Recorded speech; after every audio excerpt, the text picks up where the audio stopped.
Joker Folie is the sequel to 2019's Joker, a sequel that nobody really asked for, except for Warner Brothers, because we've got to have money. Wait a minute, I'm reading a Variety article for the movie, and what do you mean the idea of the sequel came from Joaquin Phoenix having a dream about Joker in a musical? What? So maybe it wasn't Warner Brothers? I don't know, man. Getting sidetracked already, but even though I think a sequel was unnecessary when they announced this, I was kind of open to the idea. Sure, my expectations weren't as high as the original, but with Todd Phillips back in the director's chair, the announcement that Lady Gaga is gonna play Harley Quinn, the idea that parts of the movie is going to be a musical, and then that teaser trailer drop, I was like, hold up, wait a minute. This could actually be good. Because it seems like they were trying for something different, something bolder, something more unique. Because even though I love the idea of this being a musical, not everybody does. And at the time, I kind of appreciated that they were willing to take the risk. Heck, even the people who didn't like the 2019 movie thought that, hey, maybe this could be good. This could be good.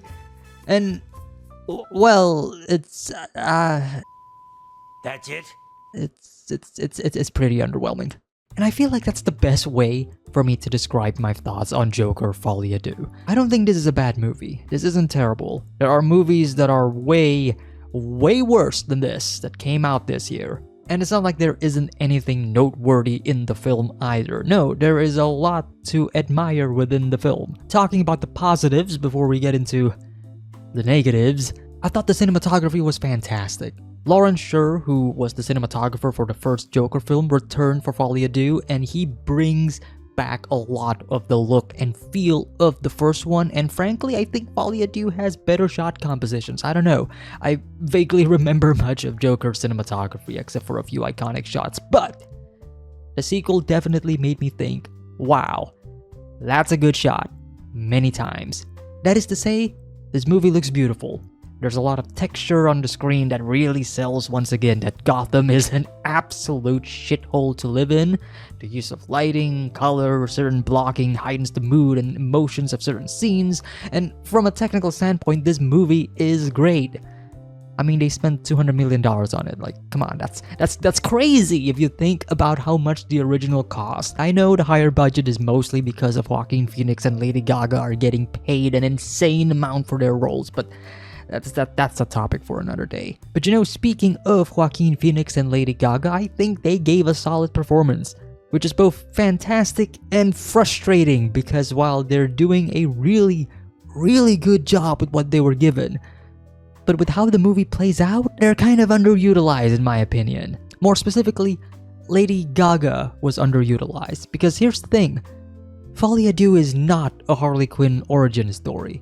The focus is always going to be on Arthur Fleck and the Joker. And I honestly can't really decide if Harley's underutilization is the right call or not.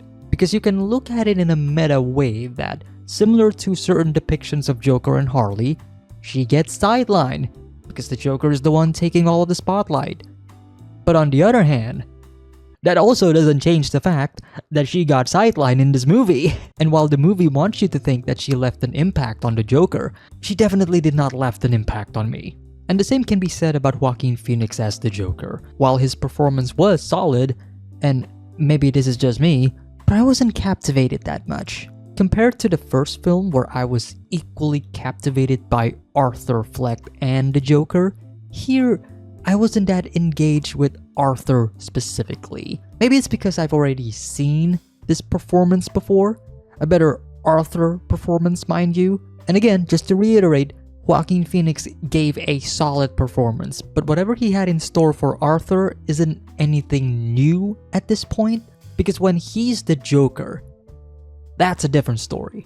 I mean, it's pretty obvious that in this movie, Arthur is meant to be suppressing his Joker persona. So when he does become the Joker, it's like letting out all of this emotion, right? He's finally free to be who he is, and in a way, Joaquin Phoenix is now free to act however he wants. I don't know, maybe some of you will find that more of a positive than a negative, like, yeah, man, that's what the movie is trying to do. And I get that. And I feel like people are going to love this film for the same reasons people are going to hate the film for. But in this case, to me at least, I feel like the movie's deliberate choice of holding back on a lot of things until the second half to be its biggest issue. Because I kind of enjoyed the second half. Without giving too much away, the film primarily takes place in two locations. The first, we're over at Arkham State Hospital. This is where we spend most of our time with Arthur as he meets Harley or Lee in this movie, and where we explore much of Arthur's character. The second half is a courtroom drama, where the Joker is our main focus character. I've seen opinions where people dislike the second half and called it boring, and to those people I say, what are you talking about? Like I already said, I really liked the second half, or I guess the idea of the second half, because the courtroom drama was also underutilized. The movie's underwhelming, what can I say? I said this earlier that I wasn't captivated by Arthur. Well, I was absolutely captivated by the Joker here. I think Joaquin Phoenix gave an incredible performance in my opinion, that it kinda sucks that we only get this level of performance in the second half. I don't want to sound pretentious as if I'm a know-it-all, but I really wished that the whole movie was a courtroom drama. Because genuinely, this part of the film had so much potential. In the same article that I mentioned earlier in the video, Todd Phillips mentions how he wanted to show how Arthur's actions in the first movie influenced Gotham, while mentioning how today, a lot of news, broadcasted debates, and trials are seen as entertainment. And I'm like, you have it right there! There's social commentary to be had here. Yes, I agree, Todd. So why didn't you focus on it as much in the movie? He mentioned the Johnny Depp and Amber Heard trial, and I hate to break it to you all, but having watched that trial almost in its entirety for days was genuinely more engaging than Joker Folie Do. I cannot emphasize how frustrating it feels watching this movie knowing that the idea was there, the potential was there, but it feels like they were too afraid to go the extra mile. Speaking about too afraid to go the extra mile, let's talk about how this film is a musical.